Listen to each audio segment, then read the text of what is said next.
If you go back to the history of allergy therapies, the main allergy therapy we had was immunotherapy, which dates back to the early 1900s. So that's been done for literally over 100 years. Immunotherapy, previously known and administered as injections, is now also available to be administered by oral tablets.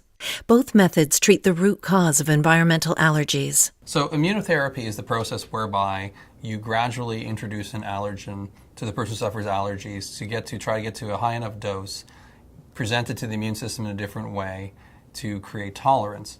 The immune system defends the body against viruses and harmful bacteria. In individuals prone to environmental allergies, the immune system perceives substances such as dust, pollen, mold, and pet dander as a threat and releases chemicals to attack them. This process causes symptoms such as itching, sneezing, congestion, and watery eyes. So normally speaking, when you have allergic rhinitis, allergic conjunctivitis, pollens and various things you're allergic to are landing in your nose and eyes, your body's rejecting them, and you feel like you have a cold the whole time. So your nose is running, but the nose is running because you're trying to wash the pollen out.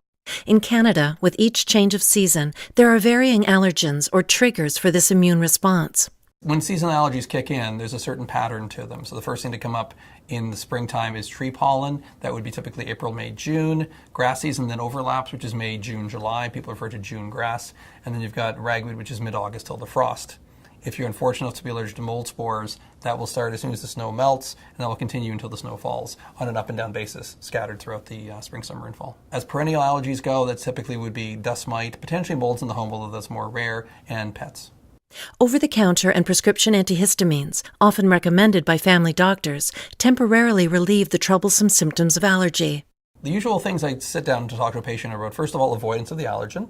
And if avoidance fails, then you would move on to medical management. If that fails, then immunotherapy. So medical management would consist of, first and foremost, antihistamines, preferably 24-hour non-drowsy antihistamines. Not everybody does well with that. Antihistamines are not as great at nasal congestion as we would like. So a lot of the patients who complain about their nose would move on to a prescription nose spray, a nasal steroid typically.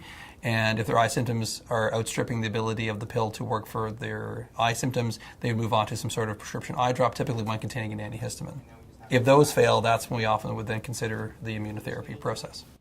Immunotherapy treats the root problem, offering a long-term solution. The goal of immunotherapy is to, first and foremost, help people whose symptoms are not controlled by avoidance of medications. So that's the first thing, that when people come to my office, they're wondering about doing desensitization. That's what they want to know. Is taking this going to help me because I'm suffering no matter what I do? For patients who opt for immunotherapy, a specialist will conduct a skin prick allergy test and then exposes you to the allergen in incrementally greater amounts through injections or oral tablets. In response, the immune system gradually becomes less sensitive to the allergen. People are worried about the actual scratching of the skin, and generally that actually is not a very deep scratch at all. It doesn't really bother people that much. You definitely feel it, but it's more of a tiny poke. When the tests come up positive, a positive test would be an itchy raised red spot. When do patients consider opting for immunotherapy? The number one reason patients consider immunotherapy is the medications do not work. The second reason that people come to my office is they're doing the medications, and they're not necessarily happy about being on the medications. I'm taking an antihistamine every day of the year. I'm controlled, but I'm just tired of this. What else can you do? Then we can offer them immunotherapy. The third reason, which is less common, is that they have read up on immunotherapy, and they realize immunotherapy may help potentially induce long-term tolerance to their allergen. We don't necessarily say cure, but there are some people who will do well for quite a number of years because they're doing immunotherapy now instead of doing medications forever. There are two types of immunotherapy that patients, along with their physicians, may choose. The two main options for immunotherapy are what's called subcutaneous, or just traditional allergy shots. There's also a new version called sublingual, or under-the-tongue tablets. So the under-the-tongue tablets right now in Canada, we have tablets where if you have an allergy to grass or to ragweed, or very recently dust mite, there's a tablet you can do under the tongue instead of getting a series of injections. First dose, you have to have it in a doctor's office, so he or she can visualize you taking the first dose to ensure there are no troubles from that. Following that, every other dose is given at home.